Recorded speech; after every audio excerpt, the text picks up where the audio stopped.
following Farmington. I'm here with our police chief, Eric Johnsen. So welcome to this installment. As we talk today, we're going to talk about the things that we're seeing as elected officials and as citizens, and we're going to invite Chief to talk about the things that he's seeing out on the streets and the issues that he sees as our police chief, the concerns he has, and the hope and the desires that he has for our city. So, Chief, welcome to Following Farmington.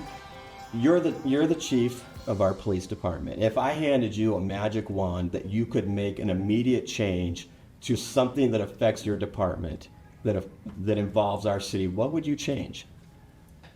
The magic wand would have to be more officers, but it's more complex than that, because with more officers means more training, time. But obviously, Farmington's growth is the number one concern that I have for the years waiting for us.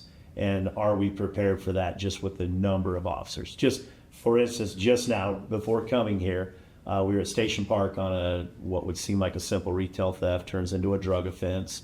I've got an officer that's working on towing the car. I've got an officer searching the car. I've got an officer sitting with the suspect in the back of a police car to make sure she doesn't get too hot or ditch dope in the back of the police car. So that simple retail theft has 3 officers tied up. That means there's one other officer out doing other things in the city. And so that's a really contemporaneous example of how quickly resources can get tied up on a fairly innocuous type of a criminal event. And then when you extrapolate that out to the growth that's coming and other problems that happen on a daily occurrence, and sometimes they're not criminal events, right? Mm-hmm. Oftentimes traffic accidents on Park Lane consume a lot of our resources, as well as the fire department's resources. So magic wand, first thing that comes to my mind is additional officers, understanding that there's more to it than just those bodies. Yeah, I mean, you can't just, if 5 people showed up at your department tomorrow and said, I'm ready to start working, you can't just bring them into the fold on day one and say, here we go. I mean, that's exactly right. There's a lot of logistics involved. It's going to have to be incremental and planned and a commitment for sure. And that's something that I've learned from you. From my point of view, I always just kind of thought, oh, an officer, get him a car, get him a badge, get him his vest, and off he goes. Well, the job's so easy, right? Yeah, so easy. I mean, what is there to it, right? And so the more I've learned about this from you, I'm like, wow, this is a lot. You're juggling all these different issues, from personnel to equipment to evidence and to the ability to run your routes and your patrols. Like it's a big deal. Yeah, there's a lot that goes into it. If let's assume that in 5 to 10 years we're built out, we're at that 35,000 people mark. What kind of police force do you envision us needing? I mean, what are we at? 26 officers right now? We're budgeted for 29. But we have 2 vacancies, right? So we're 27. Right. So how do you see our department? What needs do you see of our department 10 years from now to deal with a built-out city and a fully functioning lagoon and a functioning Western athletic parks and the new North Station Park area? Right. I mean, there's a whole different city in 10 years. Right. So, the FBI will tell you that you should staff your police department as a man per 1,000. Some agencies back east are more like 2 men per 1,000. But we're unique in that way, because you could say, well, we're right on board right now. We're in great shape. The problem is Farmington's incredibly unique because of all those dynamics you just mentioned. Lagoon grows this on any given day in the summertime, 20,000 more people. Station Park, the same. Who knows what the Western Sports Park's going to bring. There's so many fluid dynamics that it's really hard to know today. When I became chief and you were a fairly new mayor, you and I had a conversation. You asked me, how many do you feel like we should have right now? And my answer, if you recall then, was 35. That's right. I feel like today we should be at 35 for all the reasons we just talked about. And I would say that in 5 to 10 years, I don't think it's a stretch to think we ought to be at about a 50-man department. So that, again, not to build this law enforcement kingdom, so to speak, but to adequately handle the calls that come in. like I mentioned, Station Park can chew up 3 or 4 officers very quickly. Crash on Park Lane can chew up 3 or 4 officers really quickly. An incident at Lagoon can chew up everyone we have on duty at the moment and maybe an officer or 2 from other agencies. And so with all this growth coming in, I don't think it's unrealistic at all to think that we're going to built out land somewhere between 40 and 50 officers. Today it seems like we're always hearing about fentanyl. Yeah. As the average parent living in Farmington, what does a parent need to know about fentanyl? And how do you spot it, and how dangerous is it, and what are we supposed to do about it? So the first thing I would say is what a parent needs to know is it's here. You know, I send you and the council the Metro Narcotics report every month and let you see just how prolific fentanyl is in our Davis County community. And again, if it's in Davis County, it's here. I've also shared with you a few incidents we've had at Station Park where several hundred, if not in the thousands, of fentanyl pills were taken off people that was subsequent to some other type of arrest. So the number one thing is you need to know it's here. The number 2 thing is you need to know it will kill your child. The problem with fentanyl is it's so much more powerful than heroin, and there's no way to know at what level that heroin was laced or marijuana or anything was laced. Like at what level of is that drug laced with fentanyl?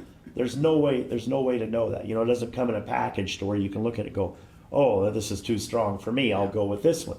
Doesn't work that way, right? And so that's the scary thing. I've literally talked to the football team about it.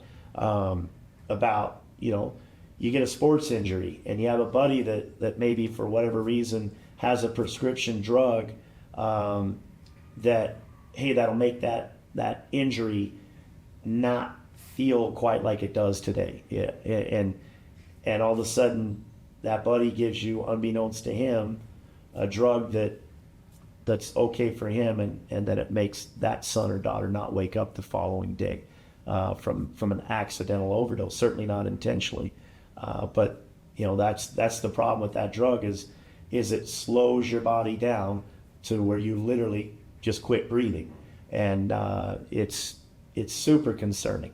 I don't know that in our community that anybody's out looking for fentanyl pills, so to speak. But the fact that there's pills here and the fact that they're cutting those pills and then mixing them with other drugs is what gets incredibly dangerous and concerning. And so once again, parents gotta know, they gotta talk about it. Luckily, we have not had that incident in our community where a child takes something hoping it's just going to alleviate some pain, or even if it's to give them a little bit of a high, whether it's taken for medicinal purposes or recreational purposes. At the end of the day, what's it matter if it causes an intentional overdose? Luckily, we haven't had that, but I don't like being lucky. No, I agree. I'd rather try to stay on top of it. And again, I think it's just something that people have to know. It's not an Arizona or a Texas or a California border issue. It's a Utah issue, and it's a Farmington issue. I feel like there's a lot of issues that we as a community need to talk about more, so that they're not just a secret problem that other family's dealing with. That we can just have these conversations, whether it's drugs or whether one of the other issues we talked about the other night that policing was domestic abuse, and you know, we've got the sextortion stuff going on. Like, we need to have these conversations so that we can. It's not that we're accepting the behavior, but we normalize that the problem exists, and then that at least gives us a foundation that we can start trying to collectively solve the problem. And also, if people have a little bit of awareness of it, when you know there's only 4 officers out there right now working, right? And if people have an awareness, they see things that don't look right, they call us, and so often it is actually a thing, and too many times I hear from the community, yeah, I thought about calling you, but I just didn't know. And I feel like education and awareness will really help that person feel more confident in in recognizing suspicious behavior and reporting it so that we can come deal with it. Because 4 officers can't be everywhere in a 10 square mile city, right? Right. I talked with one of your officers, and I was shocked when he told me that there are drugs at the junior high. Oh, absolutely. Yeah. And you say that, oh, absolutely. I was like, really? I mean, that was my first question. I'm like, in my mind, these are little kids. Mm-hmm. Well, there's the power in us teaching DARE to 6th graders, right? Is to prepare them to not wait till they're in junior high, because junior high is where that everything changes. Mm-hmm. The paradigm really shifts in junior high. And we hope that what we're doing in the elementary schools with the 6th graders specifically is educating that student and emboldening them, so when they get in 7th grade, they maybe do have the courage to, as Nancy Reagan stated, just say no, right? Yeah. But it goes deeper than that, and our DARE program, I think, does an amazing job of at least arming them. Now, how well they're listening and what that turns into at the junior high, it's hard to really know, to quantify the effect that has, but I'll tell you, it's a better effect than doing nothing. Yeah. And because it's there, it's without a doubt there. And not only drug problems, but we get sex offenses that come from that age group as well. And again, that's the thing nobody wants to talk about.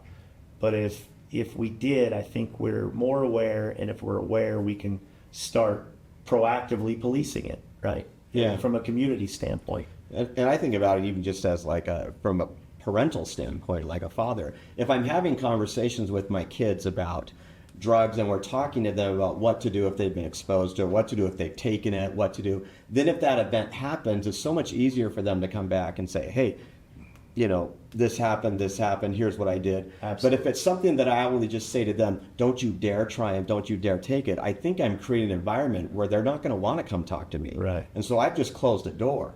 And if they're getting that from their teachers, and if they're getting that from the other leaders that they respect, where are they going to go? We've got to have these conversations. Exactly. It feels like to me. Exactly. We're seeing more and more of our kids getting involved in sextortion cases, whether it's actual or AI generated imagery, and then extortion, where they're trying to threaten or blackmail these youth into paying whatever sums these people are holding out as this fear of going public with this imagery. Are we seeing that in Farmington? And these people that we're talking about are saying it's very difficult for these kids because they don't have anywhere to go. They don't know who to call. They don't know what to do because it's so embarrassing for them. And they're so sensitive about, am I going to get in trouble? What are my parents going to think? Or what is my religious culture going to think of me? And so I'm sitting there thinking about, like, okay, how do we fix this problem? Because it's probably not going to get better. It's probably going to get worse. Right. And these kids are more and more accessible and seeing more and more, and their phones are capable, especially with AI, of doing more. Right. What are we going to do about that? Are you seeing that? No, we've seen it for years, and it's going to get nothing, like you say, with the advent of AI, it's going to get worse. Funny you bring this up. You know how involved I am with the sports community. I had a player contact me about this very thing over the weekend, and I was able to tell him, hey, don't pay the money.